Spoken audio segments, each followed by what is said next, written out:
کس طرح کی خوراک جو ہے وہ ہمارے مسوروں ہمارے دانتوں کے لیے بہت زیادہ نقصان دہ ہے؟ یہ آپ نے بہت اہم سوال پوچھا ہے، اور میں آپ یقین کریں ہمارے پاس پیشنٹس آتے ہیں پڑھے لکھے، کیونکہ ہماری سوسائٹی میں ہمارے پاس ڈاکٹرز بھی آتے ہیں، انجینئرز آتے ہیں، پڑھے لکھے لوگ آتے ہیں، وہ کہتے ہیں جی ہم ٹوائس اے ڈے برش کرتے ہیں، ہم ہر قسم کی ہائیجین مینٹین کرتے ہیں، پھر بھی ہماری کیویٹیز بن رہی ہیں. ہم ان کا جب بالکل ایسے ہی ہے. روٹین وزٹ کرتے ہیں، کیا وجہ ہے؟ میں انہیں بھی یہ بتاتا ہوں کہ جو ہماری خوراک ہے نا، ہم جانے انجانے میں ایسی چیزیں کنزیوم کر رہے ہیں کہ ہمیں پتہ بھی نہیں کہ وہ کتنی خطرناک ہے.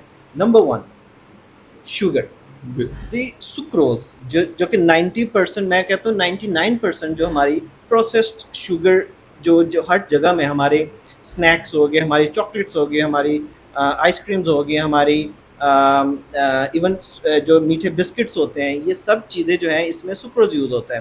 اب سکروز جو ہے that is actually it feeds bacteria, it actually feeds bacteria. Bacteria اس پہ سب سے زیادہ آتا ہے، اور بیکٹیریا جب اس کے اوپر آ جاتا ہے، مطلب آپ نے شوگری فوڈ کھائی، ود ان منٹس جو ہے وہ آپ کے دانتوں پہ جو اسٹک کر گیا نا شوگر، وہاں پہ بیکٹیریا گرو کرنے لگ جاتا ہے.